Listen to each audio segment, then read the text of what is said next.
Assalamualaikum warahmatullahi wabarakatuh. Saya Irjen Pol Dr. Andes Anjar Dewanto selaku Deputi Pemberdayaan Masyarakat BNN RI. Daerah sini merupakan salah satu daerah rawan narkoba dari 654 kawasan narkoba yang tercatat sama kita. Nah, pada tahun ini kita melaksanakan kegiatan untuk intervensi di tempat ini. Ya, kita saat ini sedang melakukan pemetaan di daerah ini, apa kira-kira potensi yang ada di sini sehingga pelatihan apa yang akan kita berikan. Selain mungkin nanti kita tawarkan untuk penanaman jahe merah ya, yang bekerja sama dengan Bintang 7 ya, nanti kita juga tanyakan kepada masyarakat, kepada Pak Lurah, kira-kira pelatihan-pelatihan apa yang bisa kita kembangkan di sini. Nah, ini dimasukkan adalah untuk supaya masyarakat di sini nanti tidak lagi untuk bersentuhan lagi dengan narkoba. Kita berharap dengan intervensi kita, masyarakat yang ada di sini betul-betul mau meninggalkan narkoba. Dia mempunyai skill, mempunyai penghasilan yang tidak lagi bersentuhan dengan narkoba. Ya, tujuan kita adalah mewujudkan kelurahan ini menjadi kelurahan yang bersinar. Nanti kita bekerja sama-sama dari kepolisian, dari Pemda, dari Kodim, ya semua kita bergerak bersama-sama untuk kegiatan ini. Memang tujuan kita adalah bagaimana kita menggerakkan masyarakat untuk merubah lingkungan yang ada di daerah ini. Sesuai dengan informasi yang ada, memang datanya seperti tadi Pak Kapolsek, di sini masih ada beberapa kali penangkapan yang terjadi di sini sebagai bandar dan lain sebagainya. Memang penyalahgunaan juga masih cukup ada, karena memang daerah sini bekas atau ex daerah prostitusi, yaitu daerah Sunan Kuning.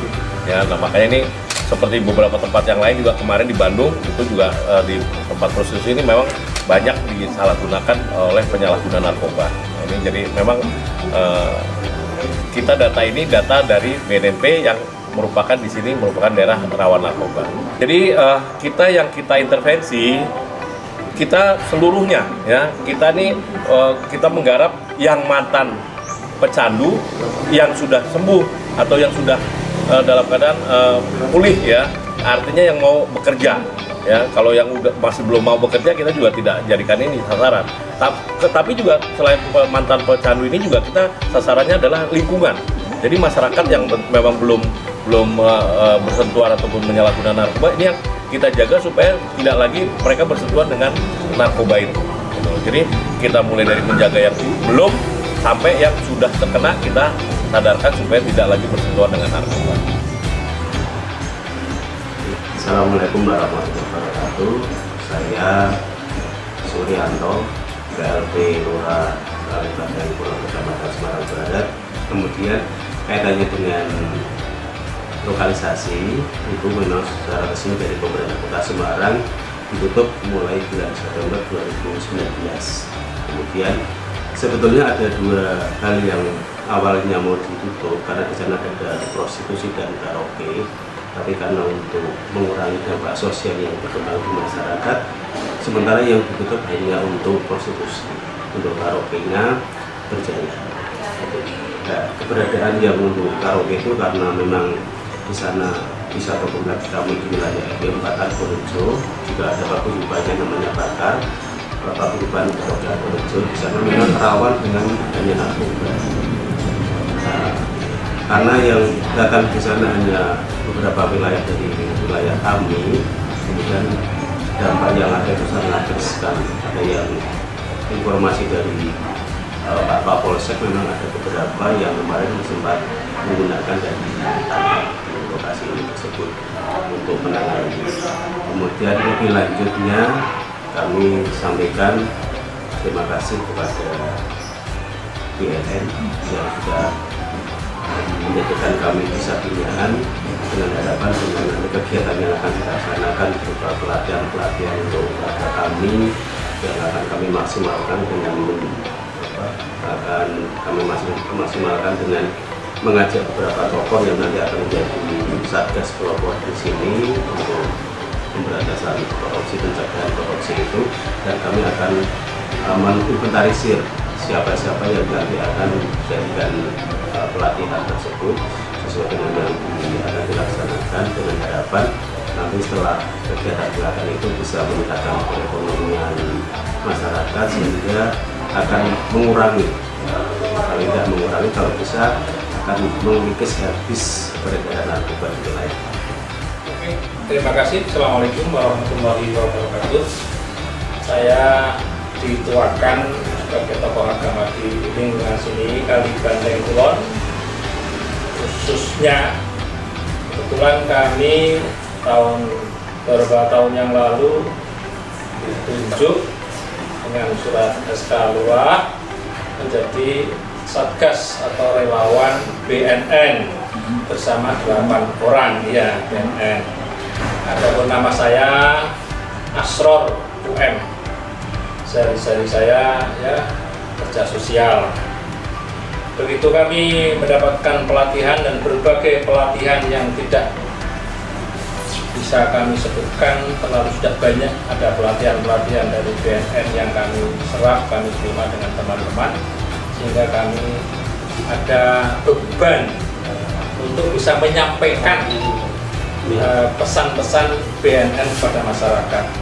Sekaligus kebetulan kami seorang tokoh agama sering auden dengan masyarakat, dengan masjid, dengan majelis taklim, dengan RW RT, pesan BNN pentingnya untuk menjaga diri masyarakat menjauhi larangan-larangan itu. Sehingga harapan kami masyarakat itu akan lebih buka mata, buka telinga, sehingga bisa menjauhi hal-hal yang dilarang.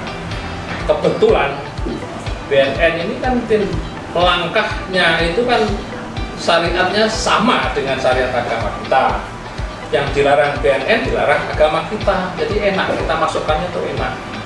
Mengerikan dan sungguh prihatin apabila terdengar sebuah transaksi yang sampai tertangkap itu betul-betul nyentuh hati.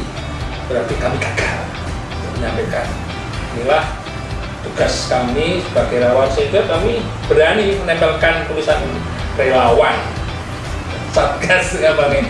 Itu walaupun benar-benar relawan, beberapa tahun yang lalu kita sudah sosialisasi, cuman belum cukupnya, belum luas. Untuk remaja, untuk RT RW itu kita pernah undangkan dari BNN untuk menerima informasi tentang bahayanya apabila kita sampai menjadi kurir, menjadi pemakai dan sebagainya. Itu bahayanya itu kita sampaikan. Maaf, saya di sana kan yang dituakan tokoh masyarakat sana.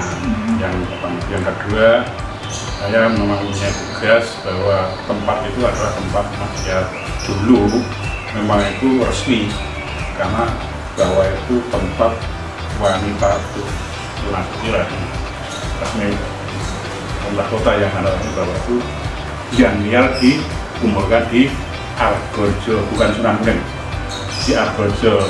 Tapi karena dekat makom Sunan Kuning, orang gampang menyebut Sunan Kuning. Nah, untuk detail lanjut, dulu ya juga ditutup. Tapi waktu itu kan ternyata ditutup itu bukan merupakan penyelesaian masalah. Sehingga saya memberanikan diri untuk mengambil anak-anak yang ditutup. Tapi saya ya laporan Pak Rui ya dinas, ya Dewan di survei ternyata di kota itu banyak anak liar yang di kota, terutama Simpang 5, Teh Porsi, Jalan Raya. Nah akhirnya Dewan termasuk MUI dulu agar Sunan Kuning tidak pernah di rumah dia itu di kantor saya di RW di Argojo, bahwa menyatakan sementara untuk dilokasir artinya anak yang berkeliaran itu kumpulkan lagi. Itu berkat Dewan Komisi D dulu yang memerintahkan, sehingga saya laporan lagi ke Lurah, Pak Samad, ke kepolisian bahwa anak-anak tak kumpul lagi. Saya bina sampai tahun 2011 itu, karena selama itu kan banyak satu-satunya Sunan Kuning yang buka, yang berani untuk menghidupkan tempat masyarakat. Akhirnya saya mengundang teman-teman saya seluruh Indonesia, dari Sumatera sampai Papua, 49 perwakilan ini untuk berkompetensi membantu pemerintah, yaitu dalam bentuk menyehatkan anak-anak wanita susila. khususnya penyakit HIV/AIDS termasuk penyakit kelamin yang berhasil 49 seluruh provinsi seluruh Indonesia itu dari Sumatera Utara sampai Papua dibuka Siliwangi, sehingga menyatakan bahwa seluruh Indonesia itu untuk merubah tempat lokalisasi itu dirubah menjadi resosialisasi, rehabilitasi.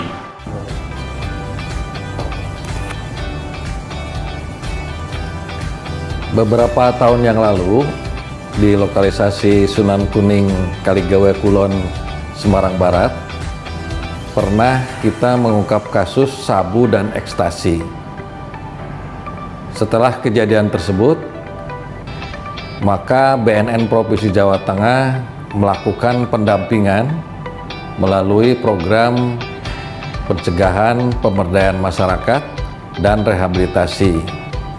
Nah, sejak melakukan pendampingan tersebut, maka untuk saat ini kegiatan di tempat lokalisasi tersebut akan berubah menjadi kawasan kuliner.